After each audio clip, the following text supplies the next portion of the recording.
আপনারা তো অনেকেই শুনেছেন তেলের দাম বাড়ছে, কিন্তু কেন? তেলের দাম বাড়ার আসল কারণ কি? আর আমরা কিভাবে এই তেলের আকাশ ছোঁয়া বাজার থেকে মুক্তি পেতে পারি?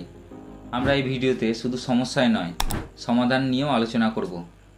আমি জানি আমার এই ভিডিওটা 99% লোক পুরোটা দেখবে না, কিন্তু যদি আপনি 1%-এর মধ্যে হয়ে থাকেন তো এই চ্যানেলটিকে সাবস্ক্রাইব করবেন, লাইক করবেন, শেয়ার করবেন, কমেন্ট করবেন। এটা তো আপনার কাছে ফ্রি হতে পারে, কিন্তু এটা আমার জন্য অনেক অনেক মূল্যবান। চ্যাপ্টার 1, বর্তমান বাজার দর। বাজারে বিভিন্ন ধরনের তেল বিক্রি হয়, তার মধ্যে সর্ষের তেল, সয়াবিন তেল ও সানফ্লাওয়ার তেল বেশি পরিমাণে ব্যবহৃত হয়। সর্ষের তেল 150 টাকা থেকে 170 টাকা, সয়াবিন তেল 110 টাকা থেকে 130 টাকা ও সানফ্লাওয়ার তেল 120 টাকা থেকে 140 টাকা হিসেবে বাজারে বিক্রি হয়। অনেক সময় দেখা গেছে 5 লিটারের প্যাক কিনলে কিছু টাকা সাশ্রয় হয়।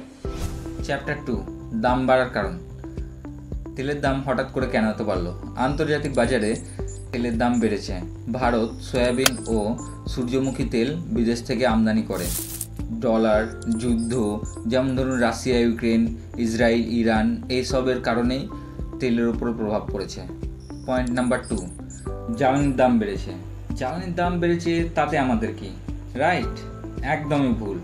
কারণ আমরা যেসব দ্রব্য পারচেস করি বেশিরভাগই রোডের মাধ্যমে আমাদের দোকানে পৌঁছয় এবং সেখান থেকে আমরা পারচেস করি। সেই কারণেই দ্রব্যের দাম অটোমেটিক্যালি বেড়ে যাবে।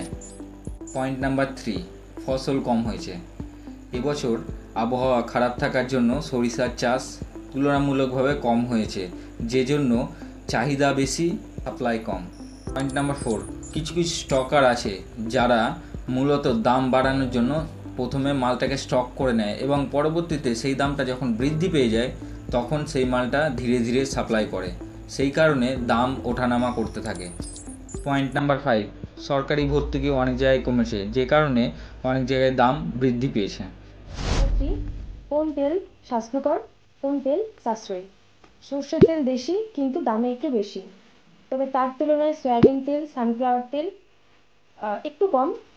তবে কিছু কিছু কোম্পানি ব্লেন্ডেড অয়েল মানে 2-3 ধরনের তেল একসঙ্গে মিশিয়ে বাজারে ছাড়ছে, তবে সেটা খারাপ নয়, খাওয়া যেতেই পারে, তবে একটু বাজেটের মধ্যে হবে। তেল কিন্তু স্বাস্থ্যকর নয়। এখন মানুষ যতটা পারছে তেল কম খাওয়ার চেষ্টা করছে, কারণ তেল খাওয়ার ফলে কোলেস্ট্রল, ডায়াবেটিস, নানা ধরনের রোগের সৃষ্টি হচ্ছে। বেশিরভাগ ক্ষেত্রে নাম না জানা কোনো কোম্পানির, আনব্র্যান্ডেড যে সমস্ত কোম্পানিগুলো, সে সমস্ত তেল খাওয়া তো একদমই চলবে না। চ্যাপ্টার 4, মানুষের উপর প্রভাব। তেলের দাম বেড়েছে তাতে কি হয়েছে? মধ্যবিত্ত পরিবারে মাসিক খরচ 20 থেকে 30% বৃদ্ধি পেয়েছে, যে কারণে অনেক পরিবার তেলে ভাজা খাওয়া কমিয়ে দিয়েছে। কিছু পরিবার শুধুমাত্র সয়াবিন তেলের ওপর শিফট হয়ে গেছে, এতে লং টার্ম নিউট্রিশনের কম হতে পারে। এইসব কারণেই মধ্যবিত্ত ও নিম্ন আয়ের পরিবার বেশি ভুগছেন। চ্যাপ্টার 5, রেশন ও সরকারি সহায়তা। কোভিডের সময় PMGKY স্কিমের মাধ্যমে রেশন কার্ড হোল্ডারদের জন্য 70 থেকে 80 টাকা লিটার হিসেবে তেল দেওয়া হতো, যেটা সাধারণ মানুষের পক্ষে খুবই উপকারী ছিল। আপনার এলাকায় এখনও কি সেই স্কিম পাচ্ছেন সেটা অবশ্যই আমাকে কমেন্ট করে জানান। চ্যাপ্টার 6, ভেজাল তেলের সমস্যা। কথাটা কড়া হলেও সত্যি। পশ্চিমবঙ্গের মধ্যে বেশ কিছু অঞ্চলে এই ভেজাল তেল তৈরি করা হয়, যেটি মূলত ভালো তেলের সাথে এই ভেজাল তেল মিক্সড করে প্রাইসটাকে কম করে ওপেন মার্কেটে বিক্রি করা হয়। তাহলে চিনবেন কিভাবে? প্রথমত, বিশ্বস্ত দোকান ছাড়া খোলা তেল নেবেন না এবং চেষ্টা করবেন ব্র্যান্ডেড তেল নেওয়ার, যেটি ভেজাল হওয়ার সম্ভাবনা কম থাকবে। চ্যাপ্টার 7, বাস্তব সমাধান। বড় প্যাকেট কিনুন, বেশি সাশ্রয় করুন। ভালো ব্র্যান্ডেড কিনুন, ভেজাল থেকে বাঁচুন। রান্নায় তেল কম ব্যবহার করুন। সেদ্ধ খান, ভাজাটা কম খান। বাজার ঘুরে দাম তুলনা করে তেল কিনুন। চ্যাপ্টার 8, ভবিষ্যৎ ও পূর্বাভাস। তাহলে সামনে কি হতে পারে?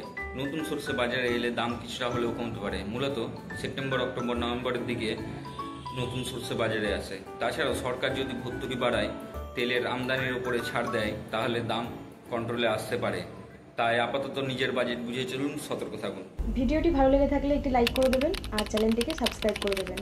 নমস্কার, ভালো থাকবেন, সুস্থ থাকবেন।